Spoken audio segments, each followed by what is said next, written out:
Hello and welcome to CLAT GK series lecture 5। मैं हूं विकास त्रिवेदी और आज नए टॉपिक के साथ फिर से आपके सामने हाजिर हूं। टॉपिक शुरू करने के पहले मैं आपको बता दूं कि जीके सीरीज का जो फर्स्ट लेक्चर था उसमें मैंने आपको कुछ इंट्रोडक्शन दिया था सिलेबस के बारे में, और उस इंट्रोडक्शन में मैंने आपको ये बताया था कि सबसे पहले हम सोशल इशू लेकर चलेंगे, फिर इकोनॉमिक इशू लेकर चलेंगे, फिर इंटरनेशनल इशू लेकर चलेंगे, फिर बहुत सारे मिसलेनियस इश्यूज हैं उनके बारे में डिस्कस करेंगे। तो अभी सोशल इश्यूज ही चल रहे हैं। जिन लोगों ने पहली वीडियो नहीं देखी है जीके सीरीज की, वो पहले वीडियो देख सकते हैं, तो उनको सारी चीजें समझ में आ जाएंगी कि किस तरह से ये मैं करंट अफेयर्स जीके आपका शुरू कर रहा हूं और किस तरह से मैं इसको चला रहा हूं। और जो भी वीडियो आप देखें, मेरी आपसे गुजारिश है कि उसको पूरा देखें, क्योंकि अगर आप आधे पर छोड़ देते हैं तो आधा नॉलेज लेकर ही जाएंगे आप, और आधा नॉलेज बहुत खराब होता है। पर्सनैलिटी भी आपकी नहीं बन सकती है, आपके क्वेश्चन भी हल नहीं हो सकते हैं। तो इसलिए एंड तक वीडियो देखिए, क्योंकि एंड में जो मैं क्वेश्चन देता हूँ वो क्वेश्चन आपके पैराग्राफ से ही रिलेटेड होते हैं, जो टॉपिक मैंने दिया है उससे ही रिलेटेड होते हैं। तो शुरू करते हैं आज का टॉपिक, और आज का टॉपिक बेहद अहम टॉपिक है और यह है ग्लोबल जेंडर गैप रिपोर्ट 2020। सबसे पहले मैं आपसे ये बताना चाहूंगा कि जेंडर गैप होता क्या है। जेंडर गैप का मतलब होता है मेल और फीमेल का रेशियो। यहां पर जो जेंडर गैप देखा जाता है कि पर 1000 मेल कितनी फीमेल्स हैं। तो ये ओवरऑल भी निकाला जाता है, ओवरऑल कंट्रीज के बीच में भी निकाला जाता है, और साथ साथ ये आपका इंडियन गवर्नमेंट के द्वारा भी निकाला जाता है। अगर हम इंडिया के बारे में हम बात करें तो कहीं ना कहीं ये भी डेटा हमारे सामने आता है कि 2001 की सेंसस से 2011 की अगर हम सेंसस की बात करें तो 10, यानी 10 आप कह सकते हो नंबर्स बड़े हैं। 2001 में जहां 933 डेटा हुआ करता था पर 1000, वहीं हम देखते हैं 2011 में 943 1000 मेल पर है। डेटा कहीं ना कहीं किन्हीं किन्हीं कारणों से वेरी थोड़ा सा कर जाते हैं, बट अगर हम ओवरऑल बात करें तो आपका जो सेक्स रेशियो है या जेंडर गैप रेशियो है वो 924 पर 1000 मेल ये चल रहा है। तो ओवरऑल अगर हम बात करें तो ग्लोबल जेंडर गैप रिपोर्ट की बात यहाँ पर आई है, और global global gender gap report ये जो इंट्रोड्यूस की जाती है या पब्लिश की जाती है, ये बहुत इंपॉर्टेंट एजेंसी है जिसका नाम है वर्ल्ड इकोनॉमिक फोरम, ये शुरू करती है। वर्ल्ड इकोनॉमिक फोरम के बारे में मैं आपको बाद में बताऊंगा, और वर्ल्ड इकोनॉमिक फोरम की अगर हम बात करें तो जिसका जो मुख्यालय है वो स्विट्जरलैंड में है। सन 2006 से ग्लोबल जेंडर गैप रिपोर्ट प्रकाशित होनी शुरू हुई है, और ये देखा जाता है जनरली थोड़ा सा डिफरेंस है सेक्स रेशियो और ग्लोबल जेंडर गैप रिपोर्ट में, क्योंकि ग्लोबल जेंडर गैप रिपोर्ट जो है वो आपकी 4 इंपॉर्टेंट कैटेगरीज पर निकाली जाती है। यानी कहीं ना कहीं ये वीमेन एम्पावरमेंट को भी शो कर रहा है। और ये जो 4 आपकी जो कैटेगरी होती है, ये पहली जो कैटेगरी है वो economic participation and opportunity, educational attainment ये दूसरी कैटेगरी है, तीसरी कैटेगरी की अगर हम बात करें तो हेल्थ एंड सर्वाइवल कैटेगरी, और चौथी अगर हम बात करें तो पॉलिटिकल एम्पावरमेंट है। यानी this particular indicator is used to show women empowerment too, यानी जितनी भी महिलाएं हैं या स्त्रियां हैं या जो है कहते गर्ल्स हैं, उनका इन 4 एरियाज में पुरुषों के अपेक्षा कितना पार्टिसिपेशन है ये देखा जाता है। जहां हम सेक्स रेशियो में ये देखते हैं कि बर्थ कितनी हो रही है, जो नए बच्चे पैदा हो रहे हैं उनमें कितने मेल हैं कितने फीमेल हैं, इस तरह से करके हम देख सकते हैं। तो global gender gap report basically 4 parameters पर आधारित है, और ये 4 पैरामीटर्स कहीं ना कहीं women empowerment in comparison to male empowerment ये दिखाते हैं। तो यहां पर आप ये देख सकते हैं, ये 4 पॉइंट मैंने आपकी सहूलियत के लिए बना के रखे, ये सारे स्टैटिक जीके का पोर्शन है। और ये टोटल जो ग्लोबल जेंडर गैप रिपोर्ट निकाली जाती है वो 153 कंट्रीज के बीच में निकाली जाती है। अब अगर हम बात करें इन एडिशन, अगर हम कुछ एडिशन की बात करें, this years report examines gender gap prospect in the professions in the future, यानी प्रोफेशनल कैटेगरी को भी इसमें देखा जाएगा, देखा गया है। और ओवरऑल 153 कंट्रीज की हम बात करें तो आइसलैंड टॉप पर है। वहीं अगर हम इंडियन सब कॉन्टिनेंट की हम बात करें तो उसमें बांग्लादेश हमसे ज्यादा बेहतर कंडीशन में है। तो यहाँ पर आप ये चीज देख सकते हो। तो ये तो कुछ आपका स्टैटिक जीके का पोर्शन होगा। वहीं हम वर्ल्ड इकोनॉमिक फोरम के बारे में देखते हैं, उसके बाद फिर हम परफॉर्मेंस ऑफ इंडिया पर आएंगे। वर्ल्ड इकोनॉमिक फोरम की अगर हम बात करें तो ये 1971 में जो है एस्टेब्लिश किया गया था और इसका जो मुख्यालय है वो जिनेवा में है, स्विट्जरलैंड जिनेवा में है। And it is an international organisation for public private cooperation and the Forum engages foremost political, business and other leaders of society to shape global, regional and industrial agenda। यानी आप ये कह सकते हो कि ये वर्ल्ड इकोनॉमिक फोरम जो है, ये वर्ल्ड इकोनॉमिक फोरम आपका 1971 में ये बनाया गया था।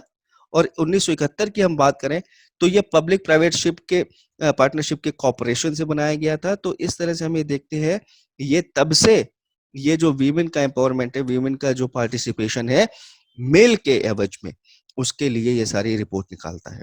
अब अगर हम भारत की बात करें तो भारत हम देखते हैं कि पहला जो स्टेटमेंट है वो स्टेटमेंट निराशाजनक है, because we have slipped 4 places to 112 rank. यानी पिछली बार जो हमारी रैंक थी वो 108वीं रैंक थी, हम 4 प्लेसेस नीचे पहुंच चुके हैं। दूसरी अगर हम बात करें, एक जगह हम ये देखते हैं कि जो वीमेन का पार्टिसिपेशन है उसमें भारत ने बेहतर किया है। और यही आपका करंट का क्वेश्चन बना सकता है कि ये बताइए कि even global gender gap report 2020 shows the declination in the ranking, but in which category the rank is now improved? So your answer should B political empowerment. Political empowerment की अगर हम बात करें तो पॉलिटिकल एम्पावरमेंट में ये जो है, जो ग्लोबल जेंडर गैप रिपोर्ट है, ये रिपोर्ट आपकी पॉजिटिव है। बाकी की 3, इकोनॉमिक पार्टिसिपेशन, एजुकेशनल अटेनमेंट और हेल्थ एंड सर्वाइवल में जो रिपोर्ट है वो हमारी नेगेटिव ग्रोथ शो कर रही है। तो ये इंडिया के परफॉर्मेंस की बात है, ये चीज हो गई। उसके बाद हम देखते हैं, India is the only country among 153 countries studied where the economic gender gap is larger than the political one। आप ये देख सकते हैं, इकोनॉमिक जेंडर गैप, ये आपका जो है मल्टीपल ऑप्शन के चॉइस के क्वेश्चन में बनेगा कि इकोनॉमिक जेंडर गैप ये ज्यादा है पॉलिटिकल जेंडर गैप से। Widening of health and survival gap is mainly due to abnormally low sex ratio at birth in India। ये आप देख सकते हो कि जो सेक्स रेशियो जो बर्थ के समय में हमारा लो है, इसलिए हेल्थ और सर्वाइवल गैप भी हमें मिलता है। इसके अलावा violence against women, forced marriages and discrimination in access to health, ये सारी वजह है जिसमें कहीं ना कहीं वीमेन का जो रोल है वो रोल हमें काफी फेडेड मिलता है। The trend is more positive in terms of gender gaps in education.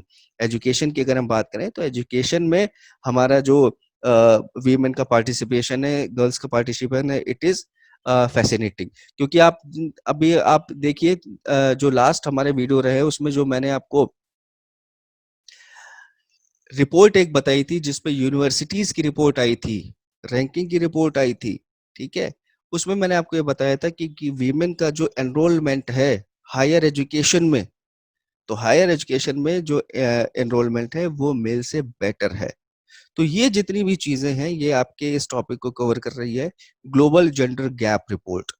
अगर इसके क्वेश्चंस की हम बात करें तो क्वेश्चन हम देखते हैं कि इससे क्वेश्चन क्या क्या बन सकते हैं। तो क्वेश्चन आपके यहाँ पे है। सबसे पहला जो आपका क्वेश्चन दिखाई पड़ रहा है उसमें आपको स्टेटमेंट बताना है कि स्टेटमेंट इसमें से कौन सा करेक्ट है। पहला स्टेटमेंट आपका दिया जा रहा है, the global gender gap index for year 2020 was released by UNESCO. दूसरा दिया जा रहा है, the largest gender disparity is in political empowerment. अब इसमें से बताना कि कौन सा डेटा सही है। तो ये यूनेस्को के द्वारा तो निकाला ही नहीं जाता है, इसलिए पहला तो गलत है। और अगर हम दूसरे की हम बात करें तो दूसरा किस तरह से हम सही कह सकते हैं। आप देख रहे हैं कि जो ये स्टेटमेंट है, जो ये टॉपिक है, इस टॉपिक में मैंने आपको ये बताया है कि इस बार आप ये यहाँ पे देख सकते हो कि economic gender gap is larger than the political one. Okay, तो यहाँ पर आप ये देख सकते हो कि किस तरह से the largest gender disparity in political empowerment, ये ही आपका डेटा सही है।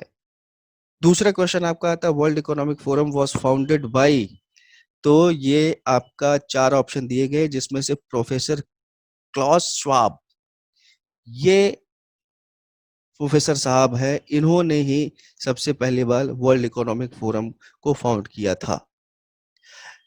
तीसरा question in political empowerment of women India ranks, ये बहुत इंपॉर्टेंट आपका करंट का क्वेश्चन बनता है इससे। तो ये याद रखिएगा कि वीमेन एम्पावरमेंट की अगर हम बात करें और खासकर women's participation in politics, so your answer should be D. 18वीं पोजीशन है हमारी, ये आपको पता होना चाहिए। तो ये तीन क्वेश्चन, जिसमें से दो क्वेश्चन आपके स्टैटिक जीके के थे और एक आपका करंट का क्वेश्चन था।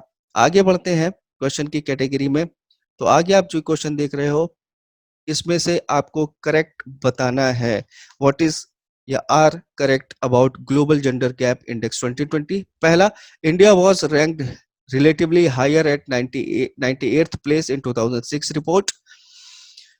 उसके बाद India is the only country where the economic gender gap is larger than the political gender gap. और तीसरा है Yemen is ranked at the worst place while Iraq is at 152nd and Pakistan 151st। तो इसमें आप देख रहे हैं कि ये सारी चीजें सही हैं। दैट्स वाई जो आपका ऑप्शन होना चाहिए, जो आपका ऑप्शन है वो इसमें ऑल करेक्ट का ऑप्शन आता है। तो आप इसमें कौन सा ऑप्शन चूज करोगे, इसमें डी ऑप्शन आप चूज करोगे। आगे बढ़ते हैं लास्ट क्वेश्चन की तरफ, और लास्ट क्वेश्चन आपका है कि the global gender gap report was first published in which year by World Economic Forum. तो देखिए स्टार्टिंग ही मैंने आपको बताई थी, और स्टार्टिंग मैंने आपको क्या बताई थी, ये देख सकते हैं आप, ये यहाँ पर वर्ल्ड इकोनॉमिक फोरम इन 2006, 2006 में ये पहली जो है रिपोर्ट प्रकाशित की गई थी। तो यहाँ पर आप देख सकते हो आपका ऑप्शन जो इसमें दिया गया है वो ऑप्शन आप कह सकते हो कि ये 2006 आपका सही ऑप्शन है। तो ये दोस्तों तो जो जो चीज रही है ये आपका रहा है ग्लोबल जेंडर गैप रिपोर्ट के बारे में। अब अगर हम आगे बढ़े तो देखते हैं कि इसमें से कौन से इंपॉर्टेंट आपके सामने न्यूज या डेटा आता है। तो ग्लोबल हंगर इंडेक्स की हम बात कर रहे हैं। तो देखिए पहला ग्लोबल जेंडर गैप इंडेक्स था, और ये ग्लोबल हंगर इंडेक्स 2019, क्योंकि 2020 का भी आया नहीं तो लेटेस्ट हमारे पास 2019 का है। इसमें हम सबसे पहली बार इंडिया के बारे में देखते हैं। इंडिया के बारे में अगर हम देखें तो कई सालों की परफॉर्मेंस में हम देखें तो हमारी जो परफॉर्मेंस है वो वर्स्ट हो रही है, because India has slipped from 95th rank in 2010। 2010 में हम 95 रैंक पे थे और 2019 में हम 102 रैंक पर आ गए, यानी हम 7 प्लेसेस घट चुके हैं ग्लोबल हंगर इंडेक्स में। अगर हंगर की हम बात करें यानी भूखमरी, भूख से मरने वालों की संख्या। और आगे अगर हम देखें India has demonstrated improvement in under 5 mortality rates. यहाँ पर आप ये देख सकते हो कि इंडिया ने जो इम्प्रूवमेंट किया है वो मोर्टेलिटी रेट में इम्प्रूवमेंट किया है। बट अगर हम चाइल्ड वेस्टिंग की हम बारे में बात करें, और चाइल्ड वेस्टिंग का मतलब ये होता है कि न पूरी तरह से नरिशमेंट मिलना, उनका ओवरऑल जो डेवलपमेंट होता है up to the age of 5, वो पूरी तरह से जो है संतोषजनक नहीं है। और यही चीज यहाँ पर दर्शाई भी गई है। India child wasting rate is extremely height at 20.8%। ये देख सकते हैं आप यहाँ पर the highest wasting rate of any country. तो आप यहाँ भी सीधे सीधे आपका क्वेश्चन ये बन सकता है कि भाई ये बताइए कि किस कैटेगरी में इंडिया ग्लोबल हंगर इंडेक्स के अंतर्गत सबसे वर्स्ट कैटेगरी में नंबर 1 है। तो चाइल्ड वेस्टिंग में नंबर 1 है। India child stunting rate, stunting का मतलब होता है रिटार्डेड ग्रोथ। स्टंटिंग रेट में आप देखते 37.9% is also categorised as very high. तो ये दो जो बहुत इंपॉर्टेंट चीजें हैं, उनमें तो हम सबसे पीछे हैं, और सबसे पीछे रहने में नंबर 1 पर है।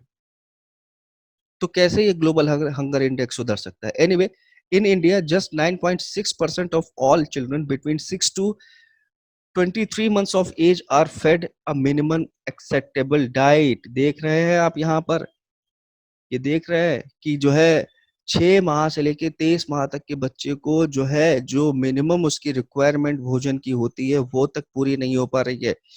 गवर्नमेंट ने इसी न्यूट्रिशन को पूरा करने के लिए एक स्कीम भी चलाई है, जिसको हम पोषण अभियान बोलते हैं। और जो आप कह सकते हो कि हर साल सितंबर मंथ जो होता है, उसको हम पोषण मंथ के रूप में भी जानते हैं। तो ये गवर्नमेंट की स्कीम्स हैं, बट ओवरऑल अगर हम देखा जाए, तो ये जो है, जो परफॉर्मेंस है, ये परफॉर्मेंस संतोषजनक बिल्कुल नहीं है।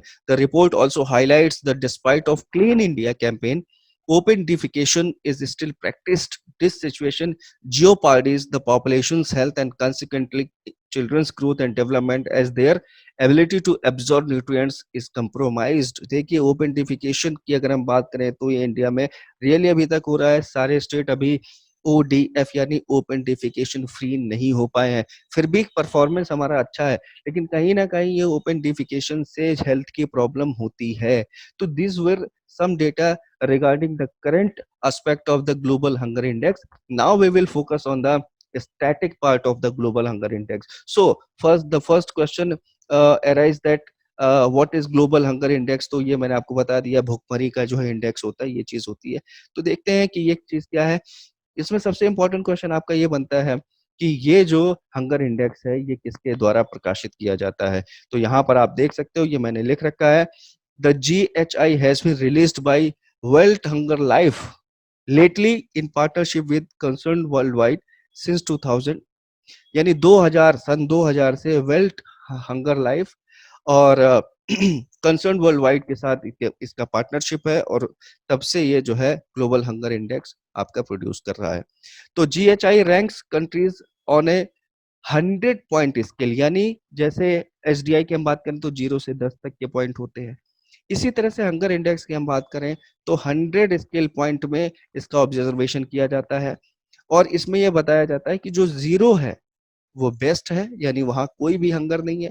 और जो 100 की हम बात करें पॉइंट्स में, रैंकिंग नहीं, पॉइंट्स की में अगर हम बात करें, तो वो जो है द वर्स्ट माना जाता है। तो ये कुछ ग्लोबल हंगर इंडेक्स के बारे में था। कल या अगले टर्न पर हम एक नए टॉपिक के साथ मिलेंगे। तब तक के लिए थैंक यू सो मच।